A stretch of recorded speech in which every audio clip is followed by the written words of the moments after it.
Sutra Teratai yang menakjubkan bab 1 pendahuluan. Xun Faxiang Sutra Teratai episode 132. Membangkitkan cahaya dari kebijaksanaan menakjubkan di dalam batin. Mereka membasahi semua akar kebajikan dari para makhluk, menebarkan benih-benih kebajikan di seluruh lahan jasa kebajikan, memungkinkan semuanya menumbuhkan tunas bodi. Dengan kebijaksanaan seterang matahari dan bulan, mereka menerapkan metode terampil sesuai waktunya, guna mengembangkan dan memperkuat karya dari kendaraan besar. Sutra Makna Tanpa Batas Bab 1 Sifat Luhur. Giatlah membina diri setiap hari. Senantiasa giat bersemangat, serta jangan pernah lengah atau bermalas-malasan. Kita harus dapat menghayati harapan mendasar dari Buddha. Buddha datang ke dunia ini demi satu tujuan utama, yaitu bagaimana melenyapkan noda batin daripada semua makhluk, agar setiap orang dapat menyadari bahawa sifat hakiki Tathagata sebenarnya telah ada di dalam batin kita. Oleh karena itu, terlepas dari era kapanpun, Buddha senantiasa menggunakan air Dharma, kendaraan besar, untuk membasahi semua akar kebajikan dari para makhluk. Bukankah sebelumnya kita juga pernah mengatakan bahawa Buddha sangat berharap bagi yang belum menanam akar kebajikan agar kiranya dapat menanamnya, bagi yang belum matang agar kiranya dapat matang, bagi yang telah matang agar kiranya dapat memperoleh pembebasan. Naskah sutra ini terus-menerus disampaikan kepada semua orang agar semua orang benar-benar dapat memahami bahawa Dharma Agung yang dijaga dan dilindungi oleh Buddha ini tidak lain adalah agar Dharma tersebut dapat masuk ke dalam batin para makhluk. Karena itu beliau berharap agar mereka yang belum pernah mendengar Dharma Buddha dapat memiliki jalinan sebab dan kondisi untuk mendengarnya. Dan setelah mendengar, Dharma tersebut dapat meresap ke dalam batin. Hanya jika benih Dharma masuk ke dalam batin, ia baru dapat menumbuhkan akar. Ketika benih telah masuk ke batin dan akar mulai tumbuh, diharapkan bodi juga dapat terus bertumbuh. Dengan tumbuhnya bodi, barulah kita dapat membuka kebijaksanaan. Dengan terbukanya kebijaksanaan, kita dapat melenyapkan kemelekatan pada diri dan yang lainnya. Jika kita mampu melepaskan kemelekatan diri dan yang lainnya, barulah kita dapat mencapai pembebasan. Jadi, semoga setiap orang dapat melenyapkan wujud keakuan. Setelah menumbuhkan segala akar kebajikan, kita masih harus melenyapkan kemelekatan terhadap orang lain dan diri, dan terus melanjutkan sebab musabab kita. Oleh karena itu, jika para makhluk belum terselamatkan semua, ikrarku juga tidak berkesudahan. Sebelum semua makhluk terselamatkan, meskipun akar kebajikan kita telah matang, kita masih harus terus menemani mereka dan terus melanjutkan jalinan jodoh ini. Tetapi jika batin kita masih memiliki kemelekatan pada diri dan yang lainnya, maka kita sendiri tidak dapat terbebaskan. Oleh karena itu, kita harus memastikan akar kebajikan kita matang. Pada saat yang bersamaan kita juga memperoleh pembebasan. Buddha selalu menggunakan air Dharma dari kendaraan besar untuk membasahi akar kapasitas dari para makhluk, berharap agar akar kebajikan mereka dapat semakin matang sehingga pohon dapat benar-benar tumbuh besar, lalu berbunga dan berbuah. Jika pohon hanya tumbuh besar tetapi tidak berbunga atau berbuah, maka benih bodi ini telah hilang. Oleh karena itu, kita harus menebarkan benih-benih kebajikan. Benih-benih kebajikan ini harus berasal dari pohon dewasa. Dari akar bodi tumbuh menjadi pohon bodi. Dapat tumbuh besar lalu menghasilkan benih. Maka ini dinamakan menebarkan benih-benih kebajikan. Benih-benih yang berjumlah banyak kemudian tumbuh, barulah dapat disebarkan di seluruh lahan jasa kebajikan.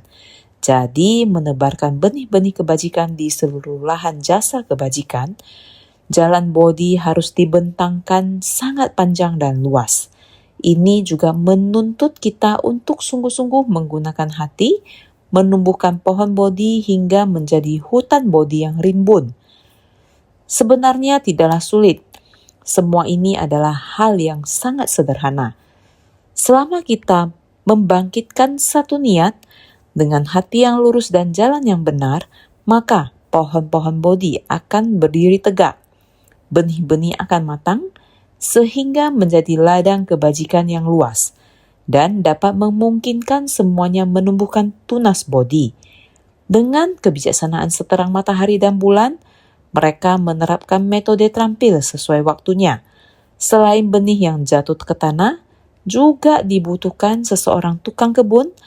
Para bodhisatwa di dunia ini bagaikan petani yang harus mengerahkan kebijaksanaan kita, memanfaatkan kondisi dari matahari untuk membantu pertumbuhan, serta menggunakan welas asih seperti bulan untuk memelihara.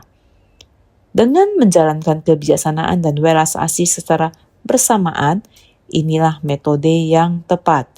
Mereka menerapkan metode terampil sesuai waktunya. Berarti mengetahui kapan harus memberikan pupuk, kapan harus melakukan penyiraman. Seseorang tukang kebun harus memahami sifat setiap tanaman, mengetahui waktu yang tepat untuk memupuk dan mengairi. Yang paling penting adalah membersihkan rumput liar. Jika benih sudah ditanam tetapi rumput liar tidak disingkirkan, maka pohon tidak akan tumbuh besar karena nutrisi akan diserap oleh rumput liar. Akar dan rumput liar akan menutupi benih, sehingga tunas yang baru tumbuh dan benih yang benar-benar kita tanam akan segera hilang. Ini bukankah sama seperti kita melatih diri? Kita sudah bertekad setelah menebarkan benih ini, kita harus segera mengerahkan upaya. Setelah mengerahkan upaya saat melihat orang awalnya tidak suka, segera mengingatkan, aku harus mengikis kerisauan, aku harus mengikis jodoh buruk, aku harus segera mengubah jalinan jodoh buruk menjadi jalinan jodoh baik. Hati introspeksi diri harus segera tumbuh. Dengan sendirinya melenyapkan jalinan jodoh buruk hubungan antar manusia. Kita segera mengikisnya. Rumput liar, ketidaktahuan dan kegelapan batin, kita segera melenyapkannya. Demikian area di sekeliling benih akan terbuka dan benih dapat menyerap nutrisi dan embun. Oleh karena itu, benih bisa bertunas dengan sangat cantik, tumbuh menjadi pohon kecil.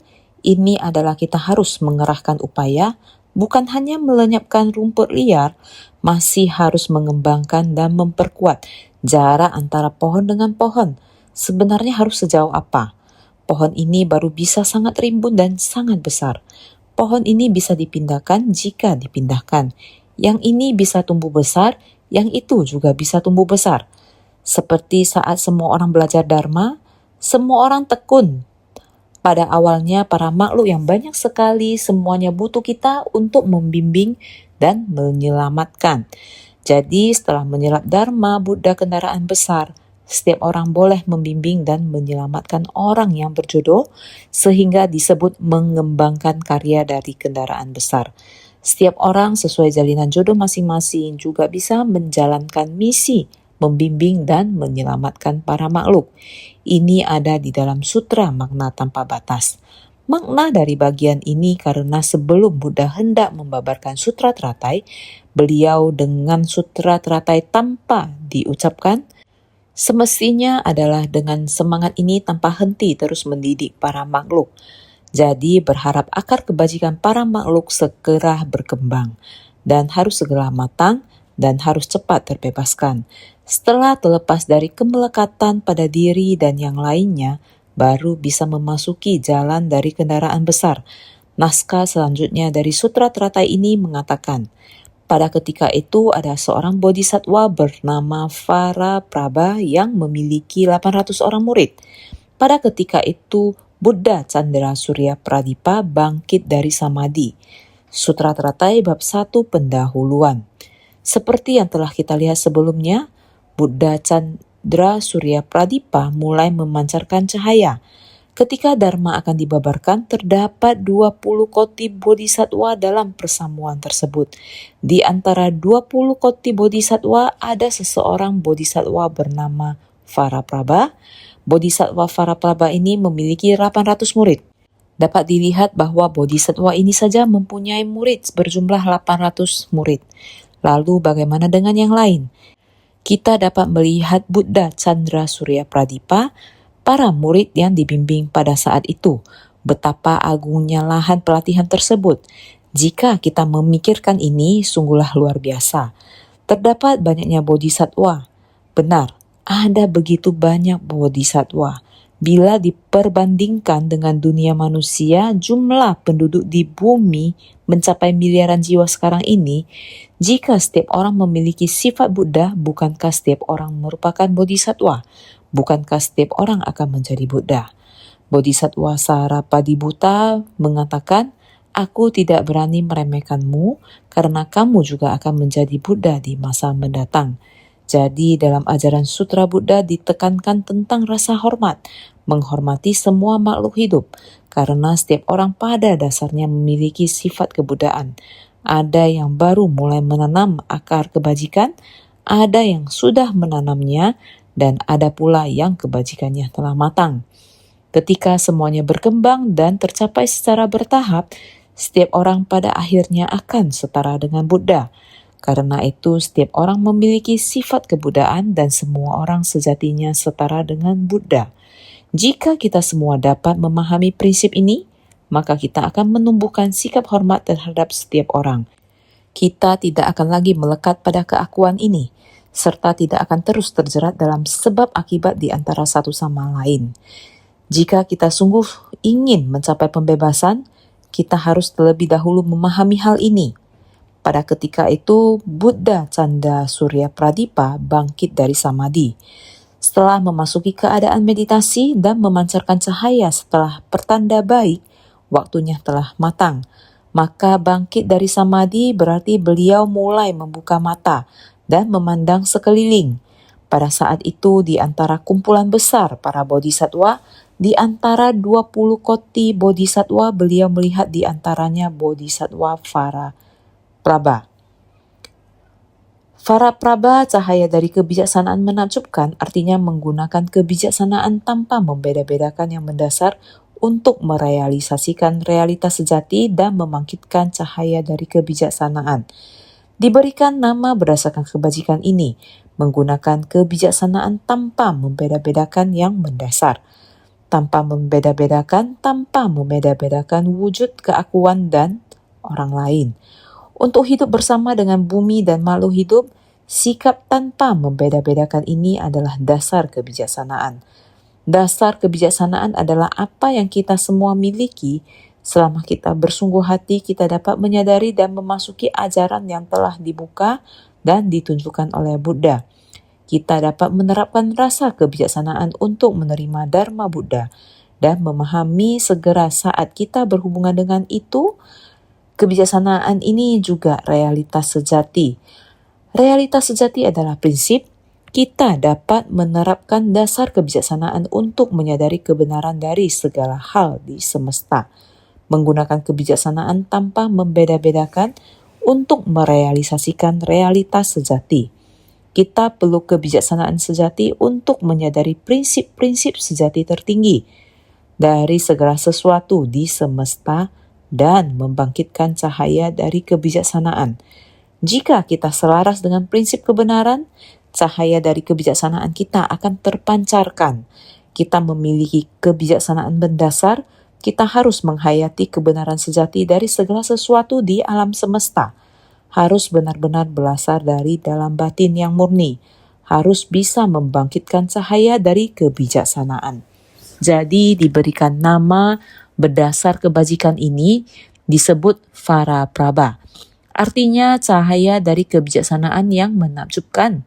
Kebijaksanaan yang sangat halus dan menakjubkan. Kebijaksanaan mendasar tanpa membeda-bedakan. Beliau melihat semua orang adalah setara. Kebijaksanaan seperti ini baru bisa menghayati kebenaran sejati dari segala sesuatu di alam semesta. Demikian kebijaksanaan baru bisa terwujudkan. Sehingga selanjutnya mengatakan, demi Bodhisattva Varaprabha membabarkan sutra dari kendaraan besar yang dinamakan Sutra Teratai dan mengajarkan ajaran Bodhisattva yang dilindungi dan diingat selalu oleh Buddha. Sutra Teratai bab 1 pendahuluan. Bodhisattva Manjusri berkata, pada saat itu setelah Buddha Chandra Surya Pradipa keluar dari meditasi, beliau melihat Bodhisattva Varaprabha sesuai kapasitas membabarkan sutra dari kendaraan besar kepada Bodhisattva Varaprabha. Jadi demi Varaprabha, ini berarti ada penerimanya. Ajarannya ditunjukkan pada satu orang. Orang ini sudah pasti adalah orang paling bijaksana di antara para bodhisattva. Dharma agung yang akan dibabarkan membutuhkan seseorang yang memiliki kapasitas untuk menerimanya. Jadi kita bisa tahu bahwa pada saat itu Bodhisattva Varaprabha adalah pembimbing Bodhisattva. Jadi Buddha Chandra Surya Pradipa menanggapi yang sesuai kapasitas. Bodhisattva Varaprabha adalah sebagai penerima Dharma, orang yang datang untuk memikul dan menerima Dharma ini. Ini karena ajaran dari setiap Buddha adalah sama, Dharma yang dibabarkan harus mencakup apa yang dapat diyakini oleh semua orang. Jika Anda yakin, saya juga yakin. Para makhluk dahulu kala adalah demikian. Yang sekarang juga demikian. Maka membabarkan sutra dari kendaraan besar yang dinamakan Sutra Teratai, sutra dari kendaraan besar yang dibabarkan oleh Buddha Chandra Surya Pradipa demi Bodhisattva Varaprabha. Namanya Sutra Teratai. Sutra Teratai adalah sutra yang mengajarkan ajaran Bodhisattva. Ini adalah ajaran yang dilindungi dan diingat selalu oleh Buddha. Maka bagaimana kita harus menerima ajaran Buddha ketika diajarkan? Dharma Buddha sangat berharga dan dijunjung tinggi oleh Buddha. Setiap Buddha mempunyai ajaran yang sama, ajaran dari kendaraan besar yang sedemikian berharga. Bukan sembarang orang bisa menerimanya. Maka Varaprabha demi Varaprabha, Buddha Chandra Surya Pradipa melambangkan prinsip kebenaran dari pencerahan hakiki. Varaprabha melambangkan kebijaksanaan dari pencerahan awal. Prinsip kebenaran ini tidak akan menyatu dengan orang yang tiada kebijaksanaan. Varaprabha cahaya menakjubkan ini pada dasarnya dimiliki oleh setiap orang. Pencerahan hakiki dan pencerahan awal. Kita setiap orang memiliki pencerahan hakiki. Pencerahan hakiki ini tersembunyi dalam batin kita. Pencerahan awal sudah dimiliki sejak awal. Jalinan jodoh dalam mempelajari ajaran Buddha setelah mendengarkan Dharma maka dapat tercerahkan. Setelah mulai tercerahkan, kemudian harus mulai mendedikasikan diri. Ini disebut pencerahan awal. Sebetulnya jika tidak memiliki pencerahan hakiki, maka tak akan bisa tercerahkan juga. Maka kita memang memiliki pencerahan hakiki. Lalu saat mendengar Dharma, itu akan mulai menginspirasi kita lagi. Demikianlah maksudnya pencerahan hakiki dan pencerahan awal. Ini adalah yang sesuai kapasitas dan penerima Dharma. Prinsip kebenaran ini tidak akan menyatu dengan orang yang tiada kebijaksanaan. Prinsip kebenaran ini hanya bisa dipahami dengan kebijaksanaan. Ini artinya dari Varaprabha. Cahaya menakjubkan. Semua orang juga memilikinya, jadi kita semua mempunyai kebijaksanaan dari cahaya menakjubkan. Saya berharap kita semua orang saat kita mendengarkan ajaran dari sutra, maka kalian harus merenungkan dalam hati untuk memahami hal-hal di luar diri kita. Dengan menyerap hal dari luar, masuk ke dalam batin kita, serius merenungkan dengan baik, ini disebut mendengarkan, merenung, melatih diri. Harap kita semua senantiasa selalu bersungguh hati.